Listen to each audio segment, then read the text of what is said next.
అందుకతను కలిగిన ప్రతిభాన్ని దేని వారి వద్ద ఆ వాటికి కలిగినది తీసుకునేవాడని మీతో చెప్తున్నాను. ప్రార్థన చేస్తుంది. పరిశుద్ధులైన తండ్రి, వందనాలు, స్తుతులు చెల్లిస్తున్నాం. ఈ కృపలో మమ్మల్ని భద్రపరిచిన విధానం, భద్రపరిచిన విధానం కొరకు వందనాలు. దర్శించండి, కృపను బట్టి, సలహా బట్టి, గౌరవత బట్టి, భద్రతను బట్టి సమావేశాలు ఇంకా రావాల్సిన బిడ్డలను మా మధ్యకు తోడుతో వచ్చి 10 నిమిషాలు మా హృదయాలను సరి చేసుకోవడానికి కృప దయచేసి దీవించి వెలిగించి వర్ధల చేయమని రావాల్సిన బిడ్డలను సకాలంలో నీ సన్నిధికి నడిపించు. యేసు పుణ్యనామమున అడిగి వేడుకొంటున్నాము. ఆమేన్. 45వ కీర్తనలో చివరి వచనాలు చదవండి సార్. యెహోవా తనను ప్రేమించు వారందరినీ కాపాడును, అయితే భక్తిహీనులందరినీ ఆయన నాశనం చేయును. పాత నిబంధనలో 6వ వచనం,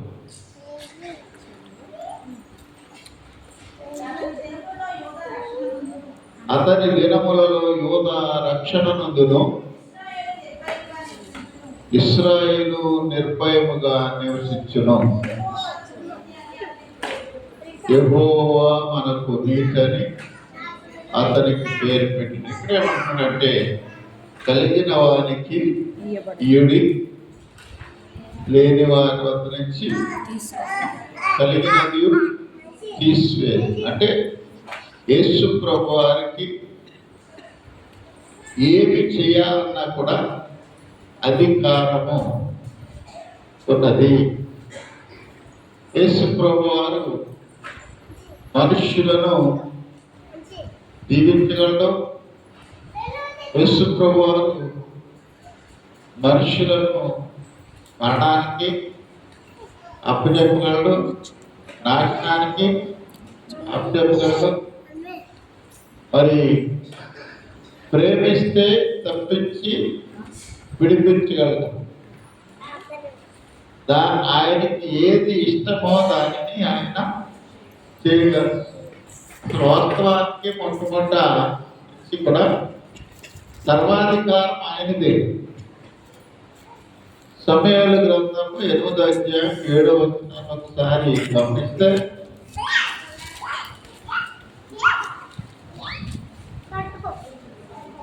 అందుకు యెహోవా సమూయేలుకు సెలవిచ్చినదేమనగా,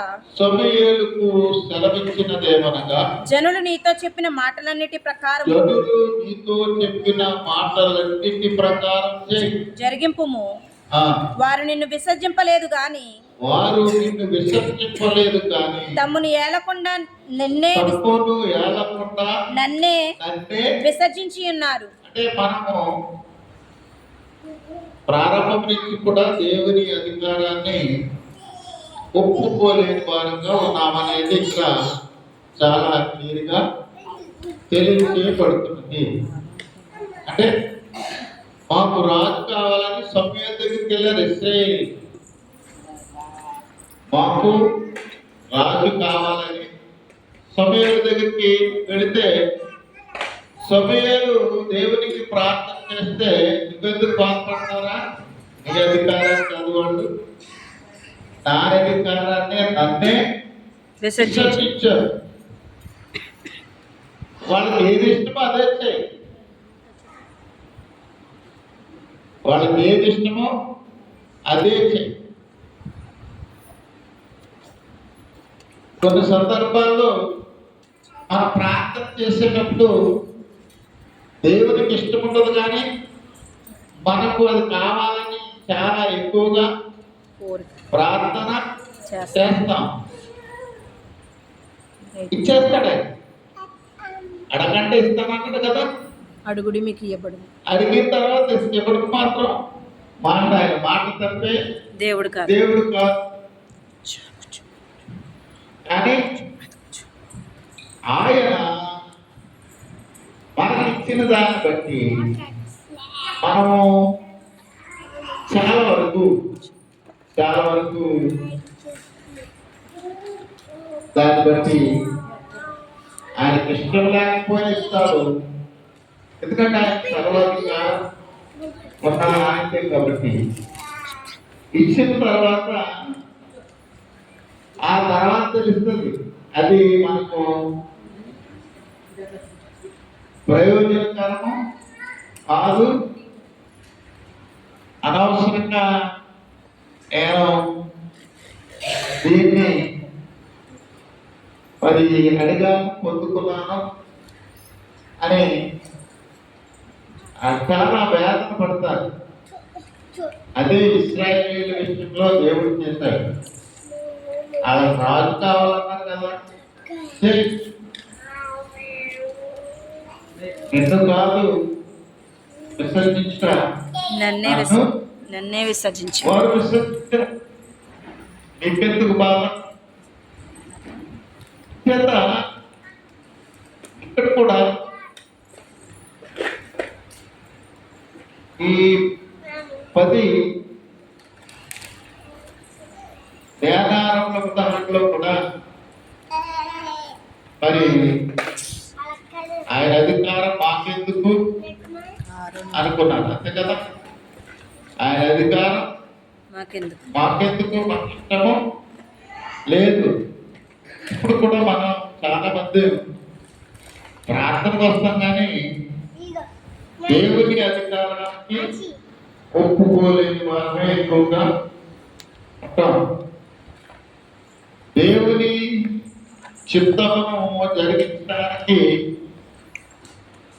ఇష్టపడిన వారంగా చాలా మంది ఉంటాం. ఆ ఇష్టపడలేని దుస్థితి ఈ కారణం ఏంటంటే ఆయన అధికారాన్ని మనము ఒప్పుకోలేని వారంగా ఉన్నాము. ఆయన అధికారాన్ని ఒప్పుకోలేనటువంటి దుస్థితి 2 రకాలుగా ఉంటుంది. ఆయన అధికారాన్ని ఒప్పుకోలేదు, ఆయన ఎవరికన్నా ఇచ్చిన అధికారాన్ని కూడా ఒప్పుకోలేని వాళ్ళు ఆడేంటి, నేను ఎందుకు చేయలేదు, ఆడే చేయాలా. సంఘాల్లో చాలా మంది ఉంటుంది, వాడే చేయాలా, మేము చేయకూడదా. అది ఆయనకి సర్వాధికారము ఆయనకి ఇవ్వబడింది. మరి మోషే మీద కూడా ఇదే తిరుగుబాటు వచ్చింది. నీ అధికారాన్ని మేము ఒప్పుకుంటలేదన్న ఎవరు? కోరాహు, దాతాను, అబీరాం, వాళ్ళతో పాటు 500 మంది దాకా ఉన్నారు. అప్పుడు ప్రార్థన చేసాడు మోషే, ప్రభువా మరి వాళ్ళు ఎలా అంటున్నారు, నువ్వు రానేమో వాళ్ళతో మరి నాయకుడిగా నిలబెట్టావు, వాళ్ళని నాయకులుగా నడిపిస్తున్నావా, నన్ను నడిపిస్తున్నావని ప్రార్థన చేస్తే దేవుని ఉగ్రత అనేది వాళ్ళ మీదకి దిగొచ్చింది. అప్పుడు ఇప్పుడు ఎప్పుడు కూడా ఒక విషయాన్ని మీరు ఖచ్చితంగా జ్ఞాపకం చేసుకోవాలి. మనము దేవుని అధికారాన్ని ఎప్పుడైనా తిరస్కరిస్తే ఖచ్చితంగా తీవ్రమైన ఉగ్రత అనేది వాళ్ళ మీదకి దిగి వస్తుంది. చాలా తీవ్రమైన ఉగ్రత వస్తుంది. దేవుడు ఇచ్చిన అధికారం, దేవుడు ఇచ్చినటువంటి మరి అధికారం చొప్పున మేము ఇక్కడ నిలబడి వాక్ చేస్తుంటే అది చాలా మందికి ఇష్టం ఉండదు. అక్కడ కోరాహుకి ఇష్టం లేదు, అభిషేకానికి ఇష్టం లేదు, దాతానికి ఇష్టం లేదు. అంటే ఆ భక్తులకే కాదు, వీళ్ళు గ్రూప్ చేస్తారు. వీళ్ళు అక్కడ గ్రూప్ను చేస్తారు. అంటే మానవుడికి స్వభావ సిద్ధముగా దేవుని అధికారానికి లోబడినటువంటి మనస్సు అనేది ఉంటది. దాన్ని మనలో మనకు తెలియకుండానే సాధారణ మనలో క్రియేట్ చేస్తూ ఉంటాడు. మనకి తెలియదు, మనకు అర్థము కాదు. మనం ఆలోచన చేయలేనంతటి ఆ దుస్థితిలోకి మనము వెళ్ళిపోతూ ఉంటాం. ఆయన అధికారాన్ని ఒప్పుకోని కారణంగానే మరి ఈ రోజుకి కూడా ఇశ్రాయేలీయులు యుద్ధాలు చేస్తూనే ఉన్నారు. అప్పుడు ఏం చేసేవారు కాదు, ఎవరు చేసేవారు? దేవుడే సమస్తం ఆయనే చూసుకునేవాడు. సమస్తం ఆయనే వారికి సమకూర్చాడు. ఏది వారికి కావాలి, మా అమ్మ కావాలంటే ఊరేళ్ళు వచ్చి పడిపోయి అప్పుడు దేవుని కోపం వచ్చింది. తగ్గారు కాబట్టి ఆ నోట్లో మాంసం పుట్టగానే కాదు 26,000 మంది చనిపోయారు. అక్కడ మనము ఆయన సార్వభౌమ అధికారాన్ని ఎక్కడ ఏదో తెలియకుండానే తెలియకుండానే ఆయన తిరుగుబాటు చేస్తున్నాం. మనకు తెలియదు కొన్ని సందర్భాల్లో తెలుస్తుంది. తెలిసినా కూడా దాన్ని సరి చేసుకోవడానికి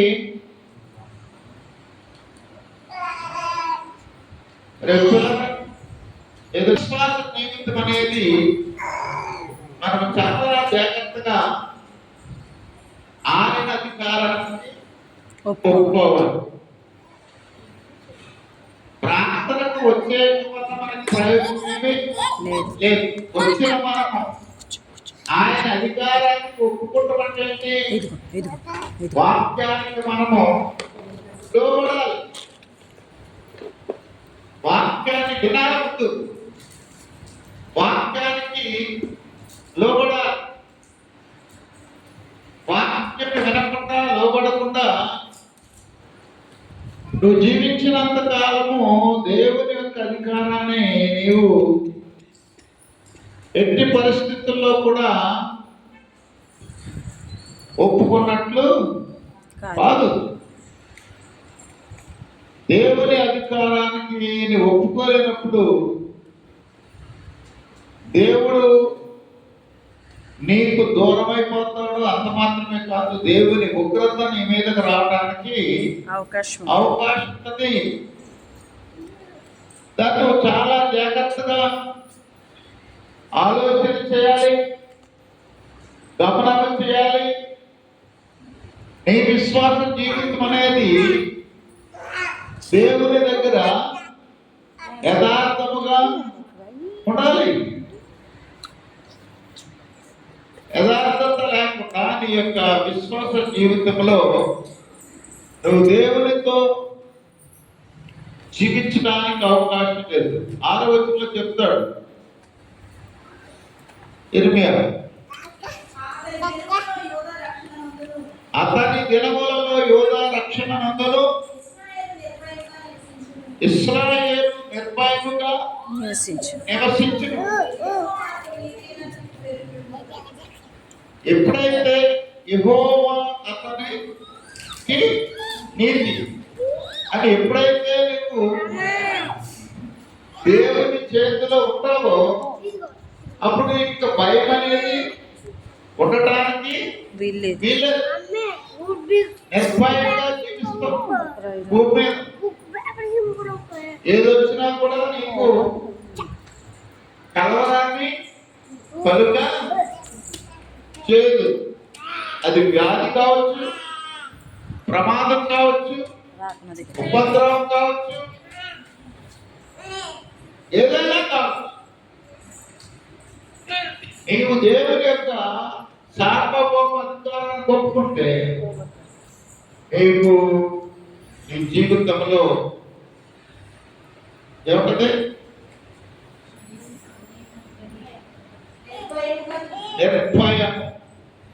భయము లేని జీవితం. అంటే మనుషులను నాశనం చేసే ఏ ఒక్క దానికి దేవుని కలిగిన దేవుని అధికారం కింద ఉన్న వారికి భయం అనేది రావడానికి వీలేదు. ఆ భయము రాకుండా దేవుని యొక్క నీతి మన మీద, దేవుని యొక్క ఆత్మ మన మీద, దేవుని యొక్క సత్యం మన మీద కార్యాన్ని జరిగిస్తున్న విషయాన్ని దేవుని వాక్యం మనతో మాట్లాడుతున్నది. లేని పక్షంలో మనం అంతా ఉన్నది కూడా ఆయన తీసేస్తానన్నాడు. ఏమన్నాడు? ఉన్నవాడికి చెట్టుది అంతా పట్టుకున్నాడు, లేని వారి దగ్గర నుంచి వారికి కలిగినది కూడా తీసివేయబడింది. అంటే దేవుడు మనకు అప్పచెప్తున్న పని మనం చాలా యథార్థంగా చేయాలి, న్యాయంగా చేయాలి, యథార్థంగా కష్టపడాలి. కష్టపడకుండా ఏది మాత్రం కాదు. కష్టపడకుండా మనకేది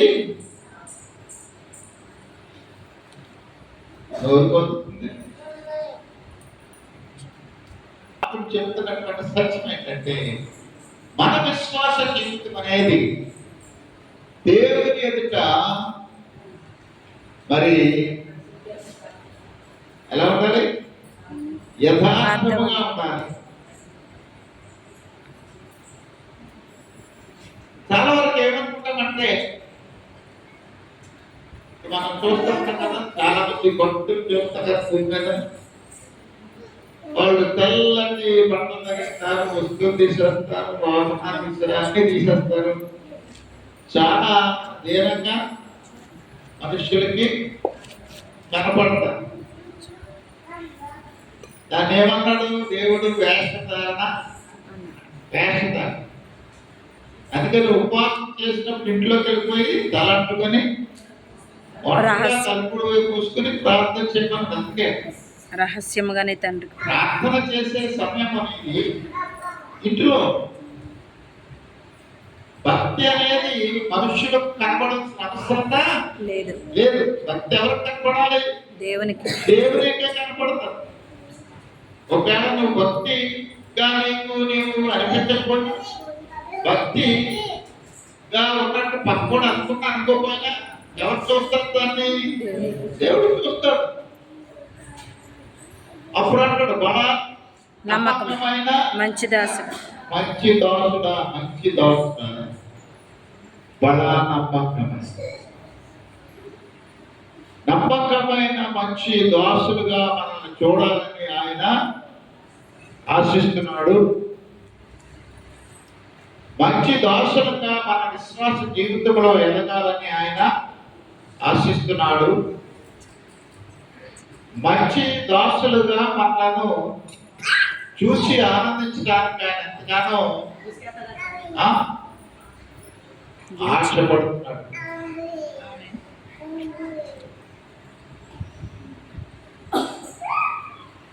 అయితే ఈ యొక్క సాయంకాల సమయంలో మనమందరం కూడా ఆయన గొడవని తీసుకొచ్చారా మీరు? 3వ దినములో అనేక మందికి లేని గొప్ప వాక్యాన్ని దేవుడు మనకు ఇచ్చాడు. కాబట్టి మనము దేవుని సన్నిధికి సమయానికి వచ్చాము అని అంటే ఆయన అధికారానికి మనము లోబడినట్టు ఒప్పుకుందామన్నమాట. సమయానికి రాలేదనుకో ఆయన అధికారాన్ని మనం ధిక్కరించినట్టు, అది మనకు క్షేమము కాదు. అంచేత ఈ రాత్రి కాల సమయంలో బలా నమ్మకమైన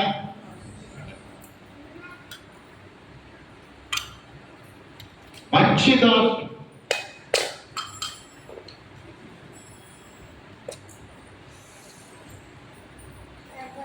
మనం మంచి దాసులు ఉంటే ఆయన మంచి కాపరి ఆ ప్రభు యేసే ప్రాణ పెట్టిన గొప్ప కాపరి. మంచిగా అనుకుంటే మన కొరకే ప్రాణాన్ని పెట్టాడు. మనమే అధికారం చేసే ఇసి మనల్ని అణగదొక్కేసేవాడు కాదు మన దేవుడు. మన యొక్క అతిక్రమాలన్నిటినీ ఆయన యొక్క భుజాల మీద వేసుకున్నాడు. ఆయన నేనా పాపములకు నేనా అతిక్రమములకు అని అంటాడు. నేను నా ప్రాణం మీ కొరకు పెట్టడానికి నాకు అధికారం ఉంది. అధికారం తన ప్రాణాన్ని పెట్టడానికి, తన ప్రాణాన్ని మరలా తిరిగి తీసుకుంటాను, అది ఉన్నది. అదే సార్వభౌమ అధికారం. ముక్కోటి దేవుళ్ళు, ముక్కోటి దేవతలు అనేక మంది ఉన్న ఈ సందర్భాల్లో మనము ఎంతమంది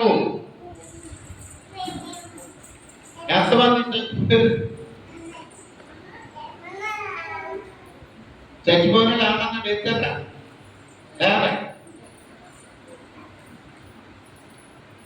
చెప్పారు, నేను కూడా యశ్ప్రోలాగా లేస్తానని చెప్పారు కానీ సాధ్యపడాలా?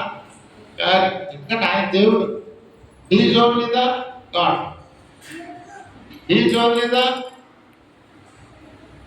Owner, is only the creator. ఆయనే మనం సృష్టించాడు. ఆయన అధికారాన్ని మనం ఉంటున్నాం. ఆయన అధికారంలో మనము లోబడితే మన కొరకు తన ప్రాణాన్ని బలిగా ఇచ్చి మనలను రక్షించి విడిపించే గొప్ప దేవుడు మన దేవుడు. అంచేత మనము ఆయన అధికారానికి ఏం చేయాలండి? లోబడదామా? ప్రార్థన చేస్తాం.